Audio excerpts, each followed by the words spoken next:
हमार झारखंड के सीधी बात में आप सबों को जोहार। सीधी बात कार्यक्रम का मकसद विशेषज्ञों एवं अनुभवी लोगों के इंटरव्यू को उसी स्वरूप में पूरा दिखाना है। इस सीरीज में हम बात करेंगे वर्तमान में राज्य में रोजगार के अवसरों की।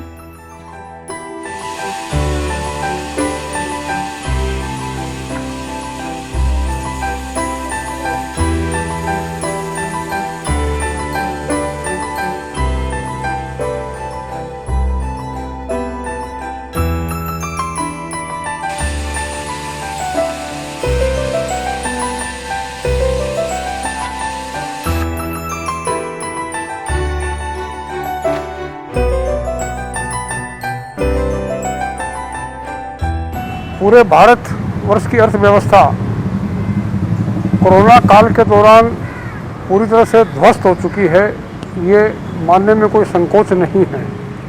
क्योंकि मैं कोई राजनीतिक व्यक्ति नहीं हूँ, एक साधारण नागरिक और एक व्यवसायी संघ का अध्यक्ष हूँ, इसलिए जनता के सामने स्पष्ट बात रखना मेरा कर्तव्य बनता है।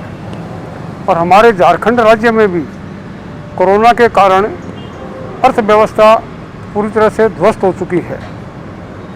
पूरे बाजार में, विशेषकर क्योंकि मैं काष्ठ व्यवसाय से जुड़ा हुआ हूँ और प्रतिदिन मेरे सदस्यों से, मेरे साथियों से इस बिंदु पर चर्चाएं होती रहती हैं। काष्ठ व्यवसाय पर जिस तरह से अर्थव्यवस्था पर बहुत बुरा असर पड़ा है, बिल्कुल इसको दोबारा पटरी पर लाने के लिए एक सार्थक प्रयास की आवश्यकता है और उसमें सरकार का सहयोग परम आवश्यक है। सरकार के सहयोग के बिना कोई भी व्यवसायी अथवा उद्योगपति अथवा व्यवसायिक संगठन अत्यंत क्रियाशील होकर कार्य नहीं कर सकता है। जो उद्योग धंधे मृत प्राय हो चुके हैं, उनको सरकार के द्वारा आर्थिक मदद की जानी चाहिए। विशेषकर हमारे उद्योग में, क्योंकि ये उद्योग पूर्व से ही कुछ विकट स्थिति से गुजर रहा था, बिजली बिल में जो मिनिमम गारंटी का प्रावधान है, उसको कम से कम भी 9 महीना के लिए मिनिमम गारंटी माफ़ की जानी चाहिए। इससे बहुत बड़ी राहत मिलेगी। साथ ही साथ हमारे जितने भी सदस्य हैं, वो अपने यहाँ सभी नियोक्ताओं को पूरा भुगतान कर रहे हैं, चाहे वो लॉकडाउन की अवधि हो, चाहे वर्तमान स्थिति हो। उस मद में भी सरकार का कर्तव्य बनता है, तो सब क्षेत्रों में सरकार कुछ न कुछ योगदान कर रही है, तो व्यवसायिक क्षेत्रों में योगदान करने में संकोच कहाँ है। काष्ठ व्यवसाय में प्रत्यक्ष रूप से नियोजित कर्मचारियों की बेरोजगार होने की संख्या बहुत ज़्यादा नहीं है, लेकिन अप्रत्यक्ष रूप से बेरोजगार होने वालों की संख्या रांची नगर में हजारों में है। और अगर हम लोग पूरे झारखंड का डाटा कलेक्ट करें तो ये संख्या लाखों में हो जाएगी।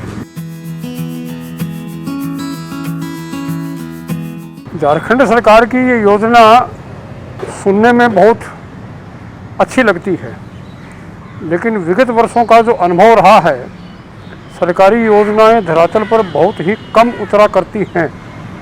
अगर झारखंड सरकार की ये वर्तमान योजना जो तथाकथित रूप से घोषित की गई है, ये धरातल पर उतरे, तो मैं समझता हूँ कि प्रवासी मजदूरों के लिए एक अच्छा और सराहनीय कदम होगा।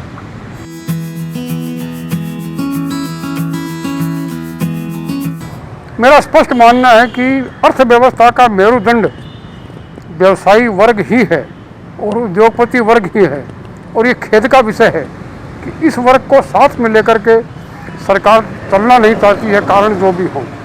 अर्थव्यवस्था को दोबारा पर पटरी पर लाने के लिए ये परम आवश्यक है कि झारखंड की सरकार यहाँ के उद्योगपतियों से, यहाँ के व्यवसायियों से, यहाँ के व्यवसायिक संगठनों से निरंतर सतत वार्ता कर इस तरह के कदम उठाएं जो सार्थक हो और बिगड़ी अर्थव्यवस्था पुनः पटरी पर आ सके।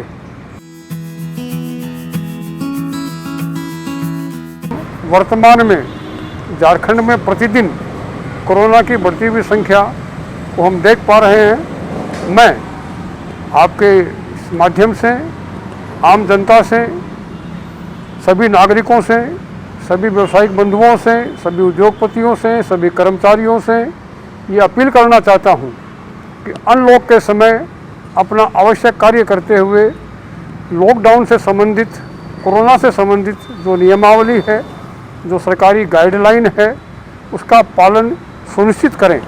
उसी से हम सब अपनी और अपने परिवार की और अंततः इस राज्य की और इस देश की रक्षा कर सकेंगे।